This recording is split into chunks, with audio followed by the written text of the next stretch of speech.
sederhana dalam segala sesuatunya. Ada orang sederhana pakaiannya, otaknya tidak sederhana. Itu namanya pencitraan.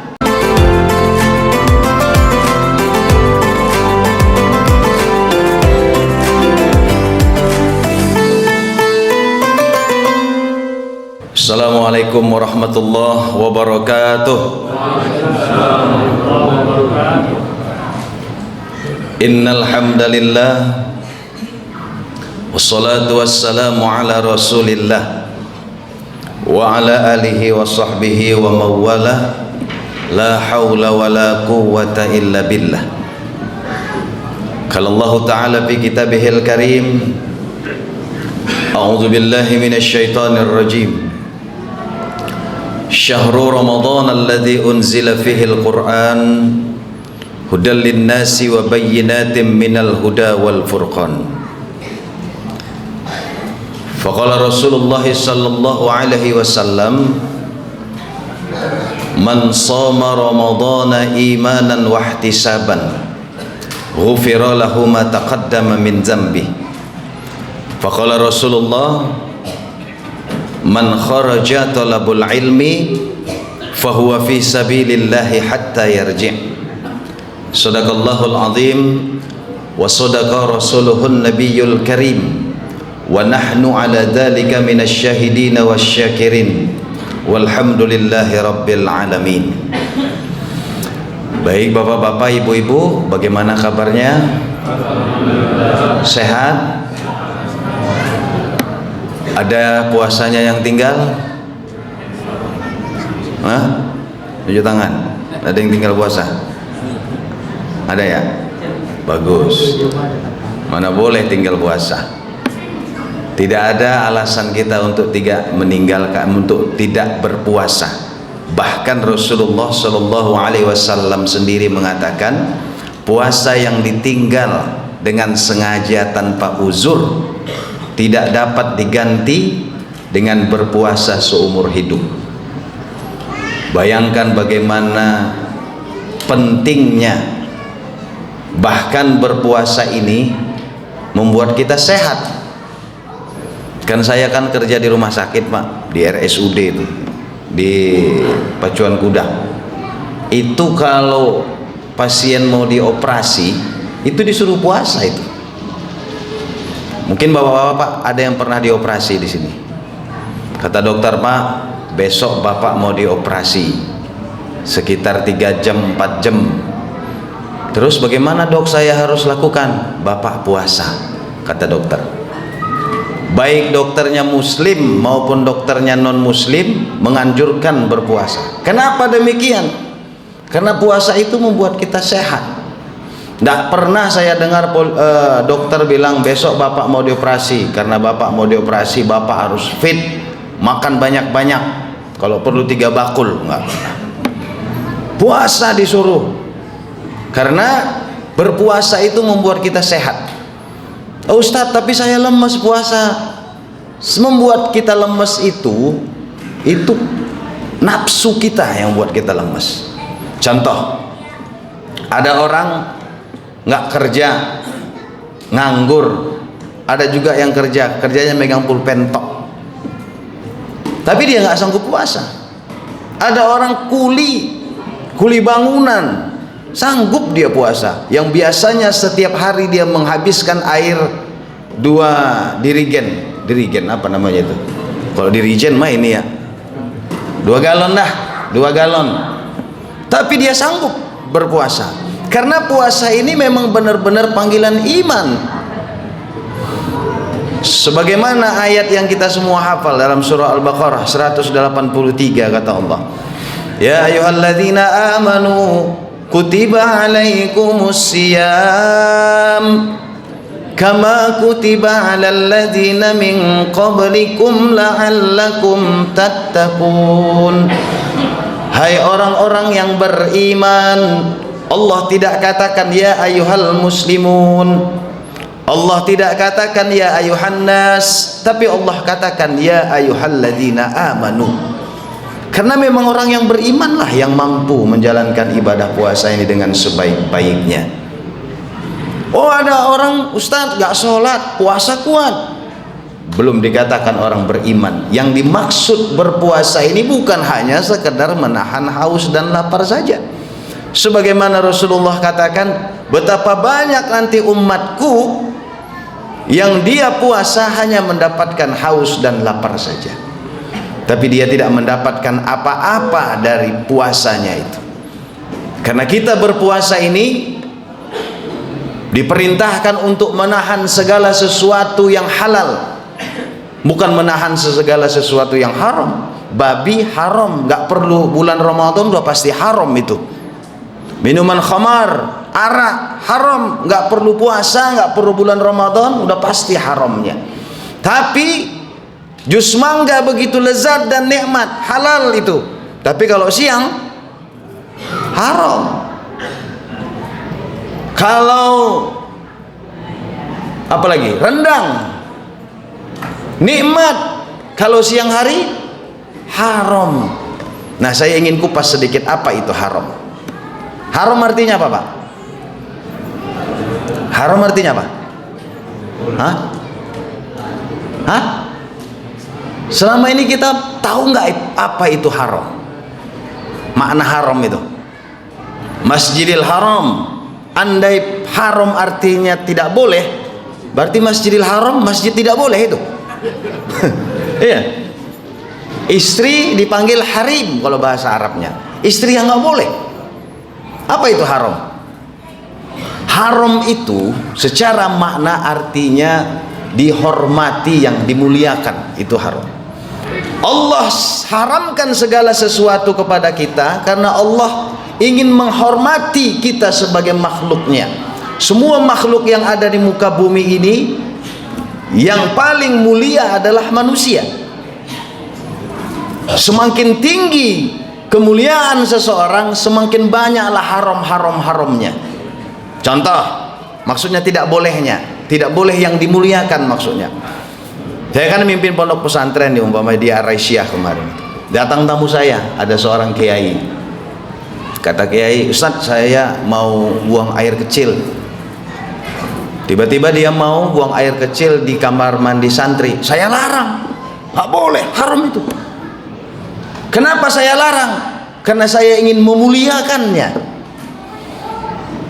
Dia bagus tidak boleh buang air kecil di situ. Dia ada buang air kecil di tempat yang sudah disediakan tempat tamu. Begitu juga kita manusia.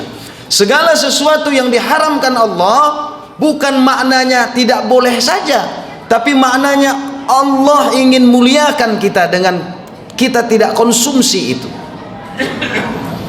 Allah larang kita berzina karena Allah ingin muliakan kita. Allah larang kita memakan sesuatu yang diharamkan, babi, khamar, berjudi, itu semua karena Allah ingin muliakan kita. Kalau kamu larang, kalau kamu langgar, kamu lakukan, kamu jadi hina, kata Allah, kira-kira begitu. Itulah makna haram. Maka begitu juga bulan Ramadan ini, yang sesuatu yang halal pada siang hari menjadi haram karena Allah ingin muliakan kita. Secara medis, ini perut kita ini, andai mobil bapak deh yang punya mobil atau mesin apapun itu, dari mulai beli tiap hari operasi terus nggak berhenti, kira-kira mesin itu jebol nggak tuh? Jebol itu mesin.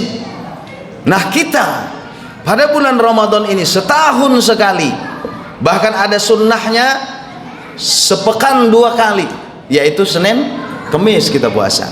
Sebulan 3 kali, yaitu puasa apa namanya? Ayyamul Bid. Tujuannya untuk supaya mesin kita ini ada istirahatnya, supaya sehat kita, bukan supaya sakit. Tapi memang ada beberapa orang yang boleh tidak berpuasa, karena beberapa sebab, dan tidak berpuasanya itu pun tidak ujuk-ujuk diganti dengan fidyah. Nah, kita kan sekarang kalau ada kematian, ya kan, pada malam ke-7 tahlilan ada bayar fidyah namanya. Ya, di sini juga begitu Pak ya, bayar fidyah. Tidak semua puasa yang ditinggalkan diganti dengan fidyah. Orang musafir yang tidak berpuasa ganti dengan puasa di bulan yang lain. Kemudian orang sakit boleh tidak berpuasa, itu juga lihat sakitnya. Tidak semua orang sakit boleh tidak puasa. Kenapa nggak puasa? Sakit. Sakit apa? Panu, nggak bisa. Kurap apalagi. Tapi dengan berpuasa itu bertambah sakitnya, boleh dia tidak berpuasa. Dan itu pun diganti di bulan yang lain. Siapa lagi yang boleh tidak puasa? 2. Yang ketiga, musafir, orang sakit. Yang ketiga,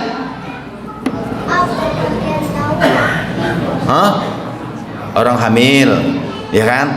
Orang hamil ini terbagi pendapat 2 para ulama. Yang satu mengatakan boleh diganti dengan di hari-hari yang lain. Ulama yang lain mengatakan boleh diganti dengan fidyah. Ulama yang mengatakan ganti dengan fidyah itu adalah ulama-ulama yang zaman dulu. Perempuan-perempuan zaman dulu kan produktif, ya. Hari ini dia hamil, nggak puasa. Tahun depan melahirkan, nggak puasa. Udah 2 tahun dia nggak puasa. Tahun depan dia menyusui, nggak puasa 3 tahun. Tahun depan dia menyusui 2 tahun, kan sunnahnya dia menyusui. Tahun keempat hamil lagi dia. Lah kapan dia mau ganti puasanya itu? Orang dulu kan ada anaknya 12, 15. Kalau orang sekarang 2, 3 udah banyak banget. Kalau dulu mah anak banyak banget. Apalagi saya adik beradik itu kami ada 15 orang. Banyak banget. Itu kalau kumpul lebaran THR sebulan nggak cukup buat bagi-bagi ponakan. Masya Allah. Iya, jadi boleh diganti dengan fidyah. Siapa lagi boleh diganti dengan fidyah? Orang tua yang tidak lagi bisa diharapkan atau pikun. Nggak mungkin dia tahun depan dia muda, kan semakin tua. Bayar dengan fidyah. Orang sakit yang tidak bisa diharapkan sembuh dari sakitnya, bayar fidyah. Selain dari itu, bayar dengan puasa, mengganti di bulan-bulan yang lain. Bapak-bapak, ibu-ibu, jamaah sholat isya dan tarawih yang saya muliakan, intinya adalah, saya lanjutkan ayat ini ya. Ya ayyuhalladzina amanu kutiba alaikumusiyam. Kutiba, Allah tidak katakan wujibah, Allah tidak katakan furido. Wujibah kan wajib juga, furido fardu wajib juga. Tapi Allah katakan kutiba. Kataba yaktubu kutiba. Kenapa Allah katakan kutiba? Seolah-olah Allah ingin katakan ini diwajibkan kepada kamu secara tertulis. Kama kutiba 'alal ladzina min qablikum. Sebagaimana juga pernah diwajibkan secara tertulis atas umat-umat sebelum kamu. Sebelum umat Rasulullah juga ada diwajibkan puasa secara tertulis, tapi mereka hapus itu di kitab-kitab mereka. Seolah-olah Allah ingin katakan jangan hapus ini. Ini wajib puasa ini secara permanen, secara tertulis dan ditandatangani, ada stempelnya. Kira-kira begitu. Nah, karena zaman dulu juga pernah diwajibkan atas umat-umat zaman dahulu. Ada puasa Nabi Isa dan kaumnya, itu 40 hari 40 malam. Masya Allah. Kalau kita sekarang disuruh puasa kayak begitu, yakin saya nggak sanggup kita. Jangankan puasa 40 hari, dari habis imsak sampai maghrib saja udah letoynya kita minta ampun.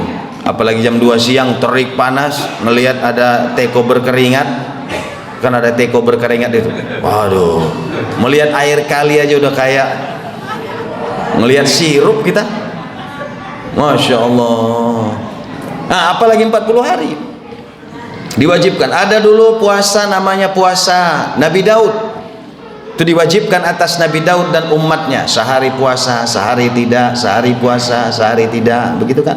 Senin puasa, Selasa tidak, Rabu puasa, Kamis tidak, Jumat puasa, Sabtu tidak, dan seterusnya. Kita menjadi sunat itu sekarang, tidak lagi menjadi wajib. Tapi jangan juga dibalik. Sholat Daud nggak ada, nanti Senin sholat, Selasa tidak, Rabu sholat, Kamis tidak. Enggak, yang ada sholat, nggak ada sholat Daud. Puasa Daud yang ada, sholat Daud tidak ada. Kama kutiba 'alal ladzina min qablikum. Nah, inti daripada Ramadan ini adalah la'allakum tattaqun. Apa itu la'allakum tattaqun? Agar kamu menjadi orang yang bertakwa. takwa di sini, apa itu takwa? Kira-kira Allah inginkan kita masuk surga tanpa hisab. Kita ini Allah inginkan masuk surga tanpa hisab, karena orang yang bertakwa, surga yang disediakan Allah ada 8 pintu di akhirat sana khusus untuk orang-orang yang bertakwa. Kalau orang Islam masih dihisab, masih dimizan. Kalau orang beriman masih dihisab, dihitung. Tapi orang bertakwa VIP itu. Jadi Allah inginkan kita menjadi orang yang masuk surga melalui jalur VIP. Apa ciri-ciri orang bertakwa setelah Ramadan ini? Ciri-cirinya ada 2. Satu di akhirat, satu di dunia. Kalau di akhirat, ciri-cirinya sebagaimana Rasulullah katakan, mulut orang yang berpuasa itu di sisi Allah. Di sisi Allah, jangan di sisi manusia. Di sisi manusia kacau itu. Sahur dia makan jengkol sama pete, sama lalapan sambal terasi. Habis sahur, sholat subuh, nggak mandi, nggak gosok gigi, langsung tidur dia. Bangun-bangun dekat Johor. Ajan dia Al-Ittihad, buru-buru dia ke masjid, saf terdepan lagi. Allah. Habis sholat, assalamualaikum warahmatullah, adab-adab nama teman, pingsan teman gara-gara. Itu di sisi manusia. Tapi kalau di sisi Allah, ya ada juga baiknya pakai masker lah puasa ini Pak. Kalau nggak pakai masker, ngomong sama teman sakit kepala kita. Nah, di sisi Allah, harum mulut orang yang berpuasa itu bagaikan minyak misik, kata Rasulullah. Minyak kasturinya surga. Maka orang yang bertakwa karena puasa besok di akhirat, tanda-tandanya 1 mil, 1 kilometer harum mulutnya itu tercium. Assalamualaikum, kata ahli puasa ini. Tercium mulutnya, kata malaikat, wow, ini orang yang bertakwa karena puasa, masuk surga tanpa hisab. Tuh ciri-cirinya. Kalau di dunia ciri-cirinya apa? Kalau bapak ditanya, Pak, setelah Ramadan ini apakah bapak menjadi orang yang bertakwa? Saya nggak tahu Ustaz. Harus tahu. Mau tahu ciri-cirinya?